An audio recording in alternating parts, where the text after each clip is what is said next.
Good morning to everyone. Today having class for economics, chapter 6, banking.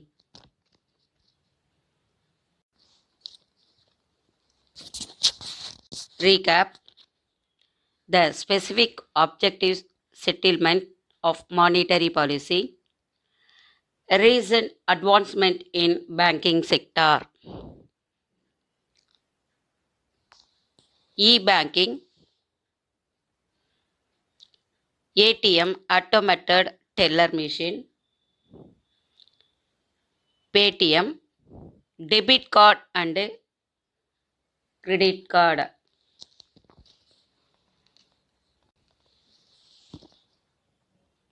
Merger bank, recent issues. These are the recent advancement of banking sector.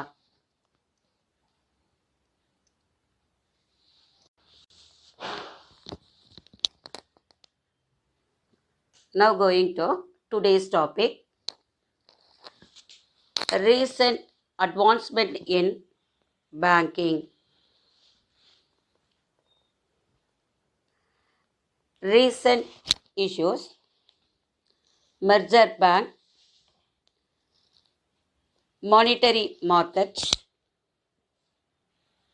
capital market, demonetization, and the objectives of demonetization, and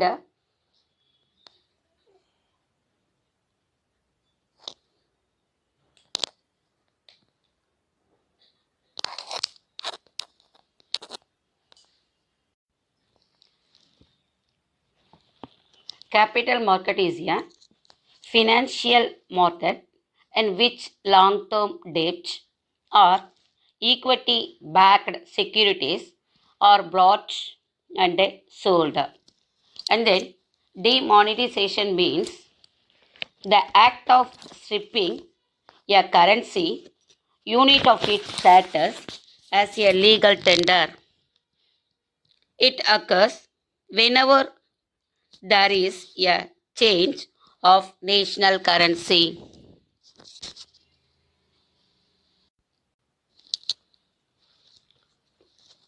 Listen, children, already you know that recent advancement in banking sector, இதில் நாம் e-banking,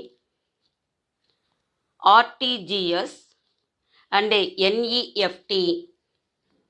It is a difference of the NEFT and RTGS பார்த்தோம். And then ATM, automated teller machine பார்த்தோம். Next Paytm, and then debit card and credit card அப்படிங்கிறத பார்த்தோம். Now going to recent issues are non-performing assets. இங்கே non-performing assets அப்படின்னா that is the once the borrower failed to make interest or principal payments for 90 days, the loan is considered to be a non-performing asset, that is known as non-performing allowance. Non-performing assets அப்படிங்கிறத கடன் வாங்குபவர் தொடர்ந்து ஒரு 90 days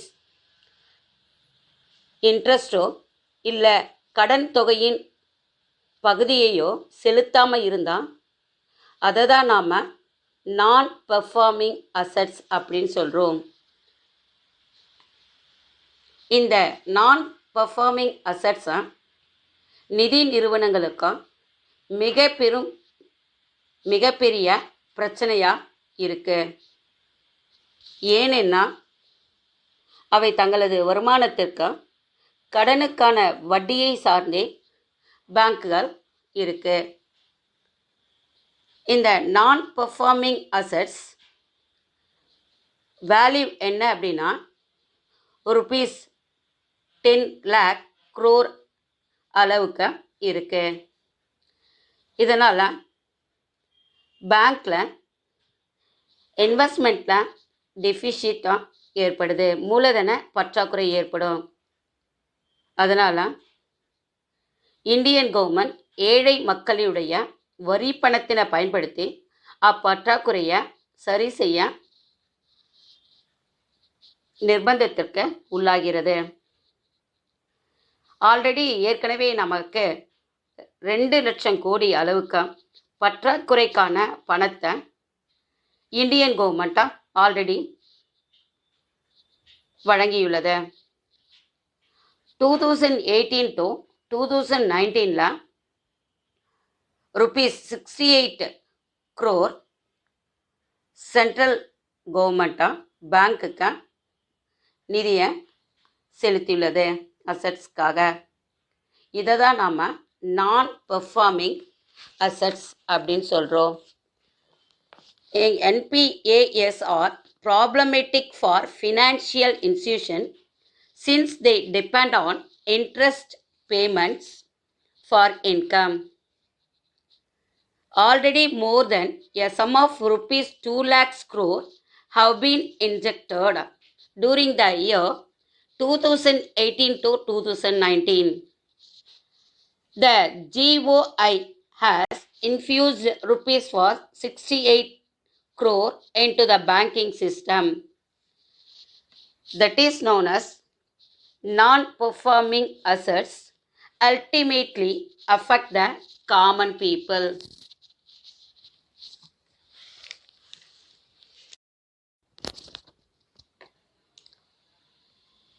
Listen children, money market and capital market.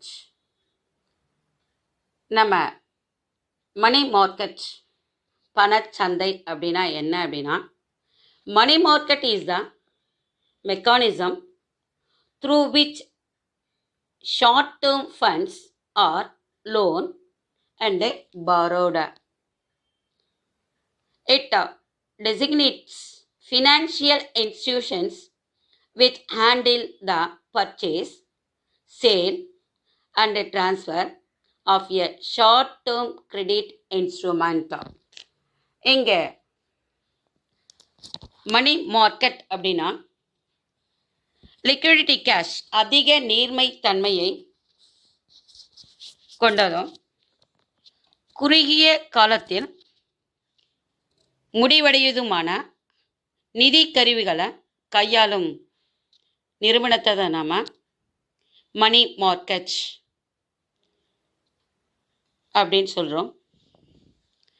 இங்கே money market அப்படிங்கிறதா 1 day முதல் ஒரு வருஷத்துக்குள்ளார முதிர்ச்சி அடையக்கூடிய நிதி கருவிகளாம் இங்கே மணி மார்க்கெட்டில் கையாளுறோம்.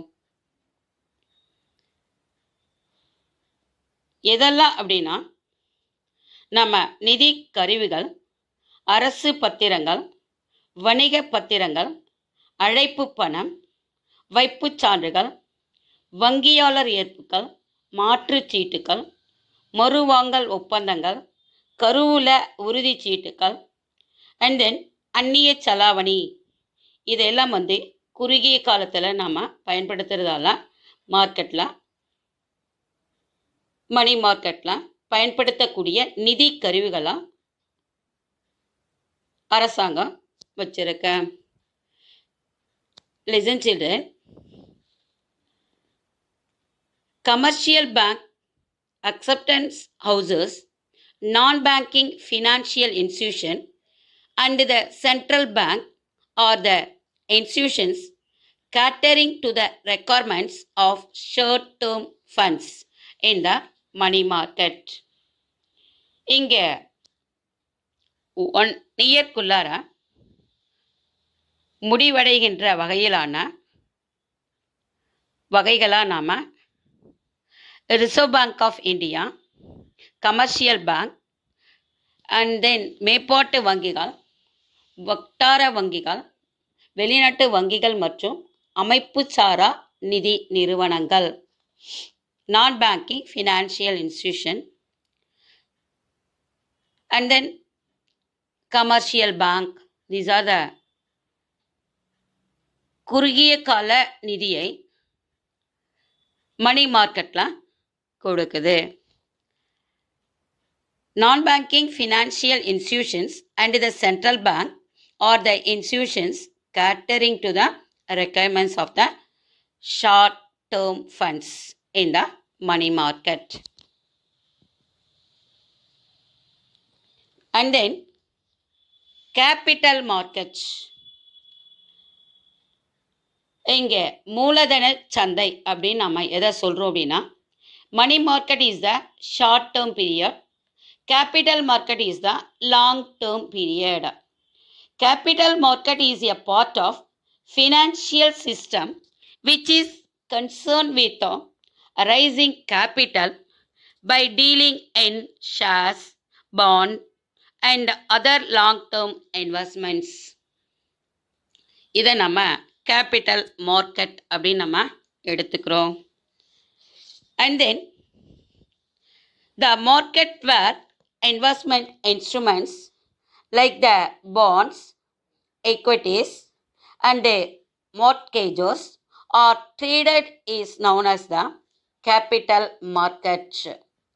இங்கே கேபிட்டல் மார்க்கெட்டில் எதெல்லாம் நம்ம எடுத்துக்கிறோம் அப்படின்னா, நீண்ட காலத்தில் பயன்படுத்தக்கூடிய கருவிகளாக நம்ம வியாபாரம் செய்வதற்கு தேவையான மூலதனத்தை பயன்படுத்துறதுக்கு கேபிட்டல் மார்க்கெட்டை நம்ம பயன்படுத்திக்கிறோம்.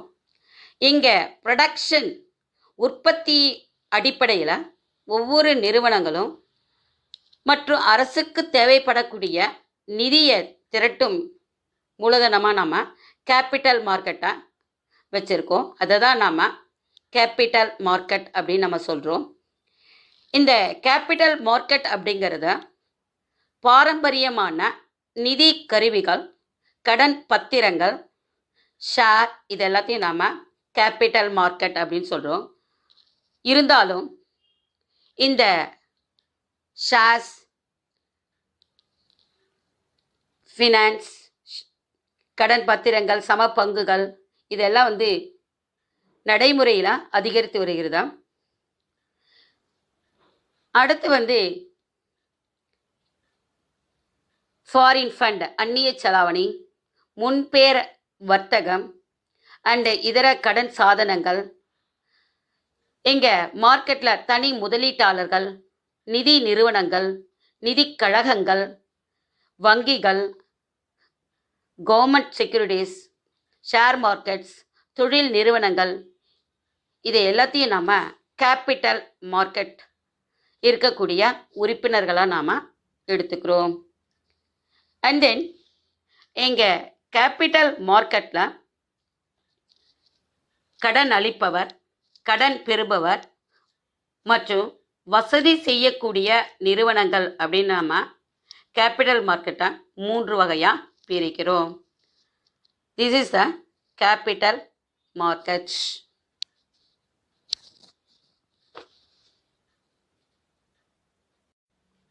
Next, merger of banks.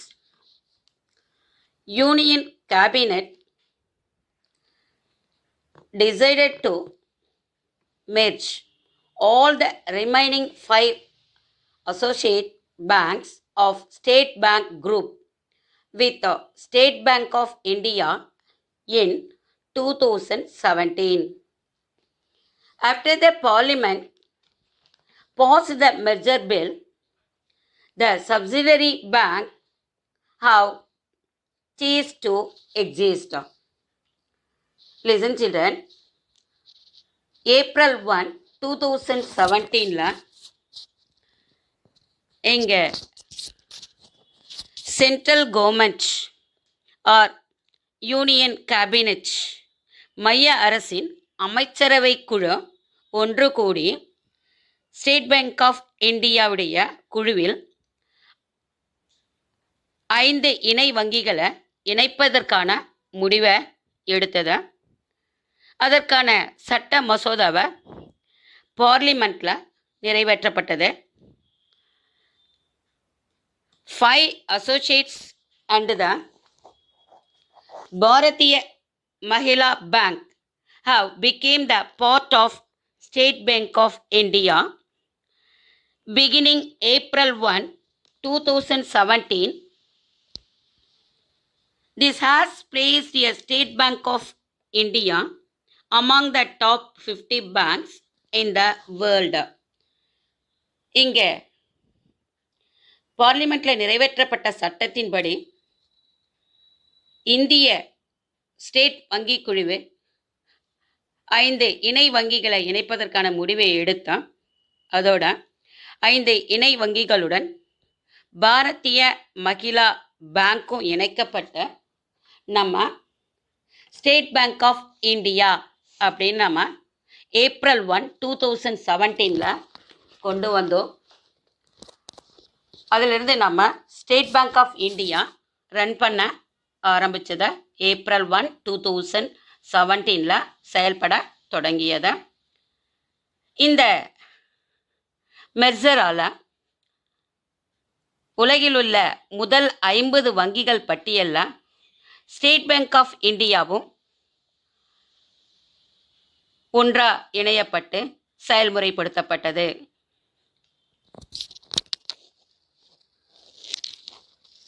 The 5 associate banks that were merged are State Bank of Bikaner and Jaipur, State Bank of Hyderabad, State Bank of Mysore, State Bank of Patiala and State Bank of Travancore. இங்கே state பேங்கோட இந்த 5 வங்கிகளும் Travancore state bank in India for the Kerala, இந்த 5 வங்கிகளுமே merge பண்ணி நம்ம அசோசியேஷனில் கூடி முடிவெடுத்தபடி நடைமுறைப்படுத்தப்பட்டது. இது 2017க்கு முன்னாடியே 2 பேங்க்குகள் அசோசியேஷனில் கொண்டு வந்திருக்காங்க. The 2 associate banks, namely for the State Bank of Indore and State Bank of Saurashtra, had already been merged with the State Bank of India.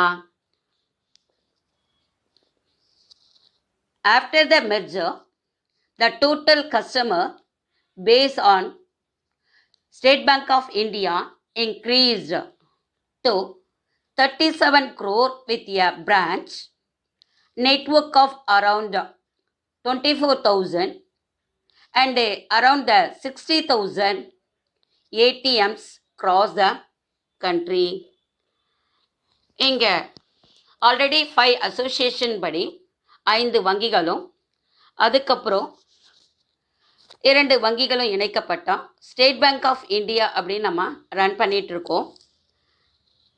இங்கே state bank of இந்தியாவில் மொத்த வாடிக்கையாளர்களுடைய எண்ணிக்கை 37 crore, அதனுடைய கிளைகளுடைய எண்ணிக்கை 24,000 and then automated teller machine, தானியங்கி பணம் வழங்கும் எந்திரங்களினுடைய எண்ணிக்கைகளை 60,000 நாம் வச்சுட்டோம். State bank of India run பண்ணிகிட்ருக்கு.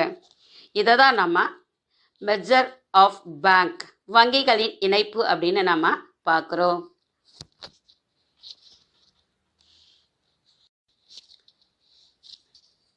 Distinguish between money market and capital market. Money market அப்படின்னா, money market is the mechanism in which short-term funds are loaned and borrowed. That is the money market. Capital market means a part of financial system. And then money market and the purchase, sales and transfer of short-term credit instrument. It is a short-term credit instrument for the money market. And then capital market is raising capital by dealing in share, bonds, and other long-term investment. This is the capital market for long-term investment. Money market is the short-term funds in the money market. These are the commercial bank, acceptance house, non-banking financial institution, and central bank are the institutions catering to the requirements of the short-term funds in the monetary policy, in the monetary market. இங்கே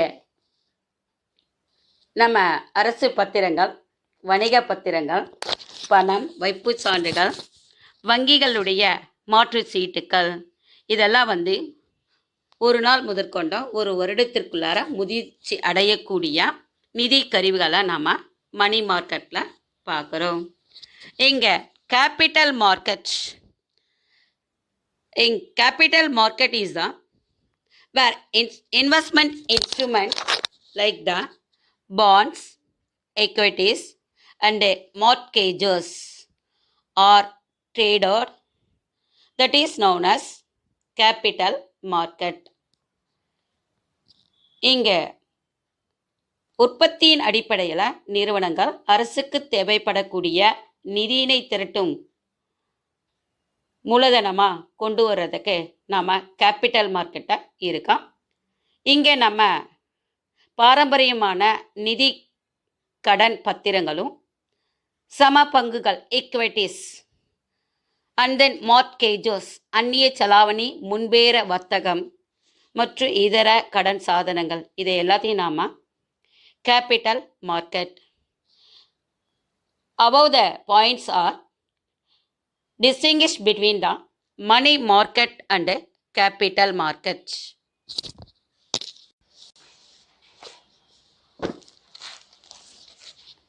Next on demonetization. பண மதிப்பு நீக்கம். Demonetization is the act of stripping a currency unit of its status as legal tender. இங்கே பண மதிப்பு இழப்பு அப்படிங்கிறது அரசின் சட்டப்பூர்வ பண தொகுப்பிலிருந்த குறிப்பிட்ட அளவிலான பணத்தினுடைய மதிப்பு செல்லாது என அறிவிப்பது தான் demonetization. Demonetization occur whenever there is a change a national currency, the current form or forms of money is pulled from circulation, often to be replaced with a new coin or notes. இங்கே டிமானிட்டைசேஷனால் பணமானதா பண சுழற்சியிலிருந்து நீக்கப்பட்ட அந்த இடத்தில் வேறு விதமான பணம் இடம்பெறும். On 8th November 2016, the Indian Prime Minister, Mr. Narendra Modi, announced the demonetization of all rupees 500 and rupees 1000 banknotes of the Mahatma Gandhi series. However, more than 99% of these currencies came back to the Reserve Bank of India. எங்க இந்தியாவில் November 8, 2016 பாரத பிரதமர் மோடியால் 500 rupees and 1000 rupees நோட்டெல்லாம் நாம் இந்த currency நோட்டை மதிப்பு நீக்கப்பட்ட மொத்த பணத்தினுடைய மதிப்பில் 99% ரிசர்வ் வங்கிக்கு திருப்பி அனுப்பப்பட்டது.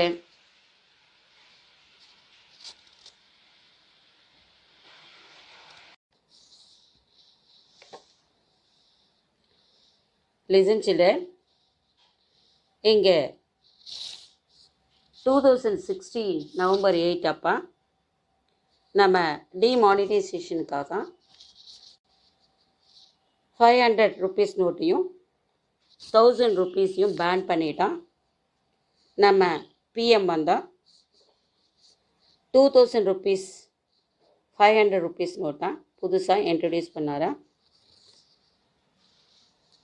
இதில் மகாத்மா காந்தியுடைய பிக்சர் மட்டும் அதே தான் இருக்கு.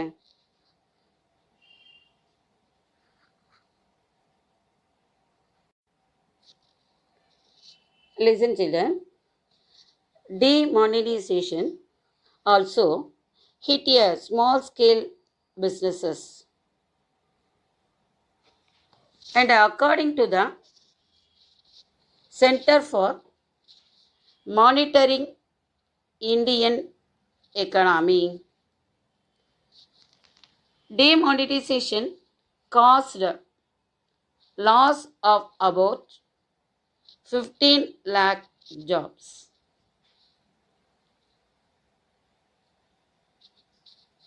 Center for Monitoring Indian Economy compared the employment data for January to April 2017.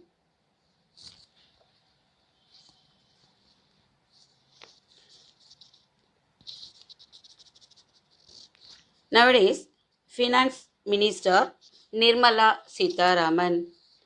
Listen children, India is the first country of the demonetized.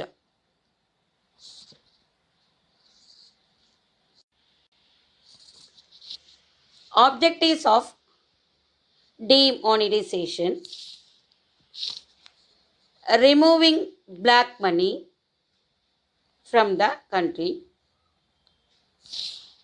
எங்கள் நாட்டில் black மணியை